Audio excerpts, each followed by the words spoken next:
1 Corinthians 9. Am I not as free as anyone else? Am I not an apostle? Haven't I seen Jesus our Lord with my own eyes?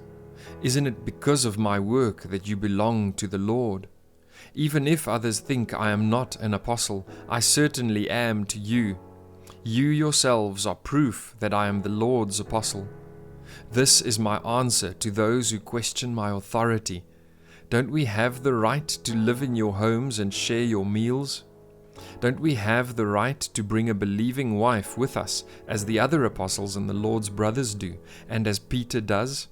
Or is it only Barnabas and I who have to work to support ourselves? What soldier has to pay his own expenses? What farmer plants a vineyard and doesn't have the right to eat some of its fruit? What shepherd cares for a flock of sheep and isn't allowed to drink some of the milk? Am I expressing merely a human opinion, or does the law say the same thing? For the law of Moses says, "You must not muzzle an ox to keep it from eating as it treads out the grain." Was God thinking only about oxen when he said this? Wasn't he actually speaking to us? Yes, it was written for us, so that the one who plows and the one who threshes the grain might both expect a share of the harvest. Since we have planted spiritual seed among you, aren't we entitled to a harvest of physical food and drink?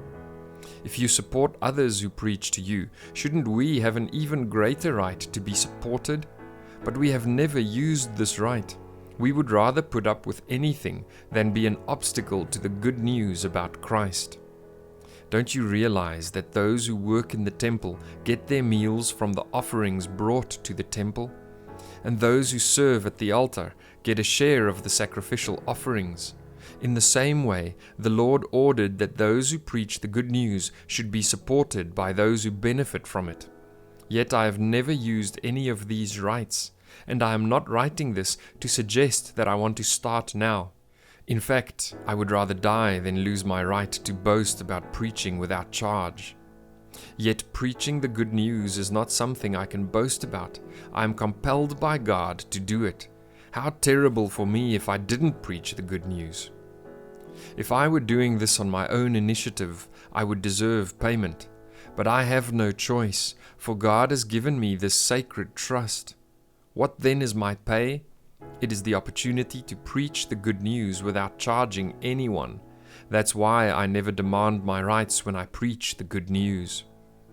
Even though I am a free man with no master, I have become a slave to all people to bring many to Christ. When I was with the Jews, I lived like a Jew to bring the Jews to Christ. When I was with those who follow the Jewish law, I too lived under that law. Even though I am not subject to the law, I did this so I could bring to Christ those who are under the law. When I am with the Gentiles who do not follow the Jewish law, I too live apart from that law so I can bring them to Christ.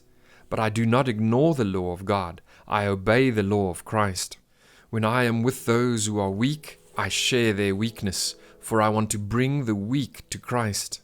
Yes, I try to find common ground with everyone, doing everything I can to save some.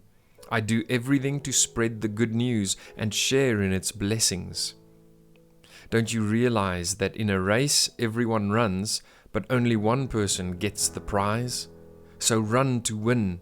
All athletes are disciplined in their training. They do it to win a prize that will fade away, but we do it for an eternal prize. So I run with purpose in every step. I am not just shadowboxing. I discipline my body like an athlete, training it to do what it should. Otherwise, I fear that after preaching to others, I myself might be disqualified.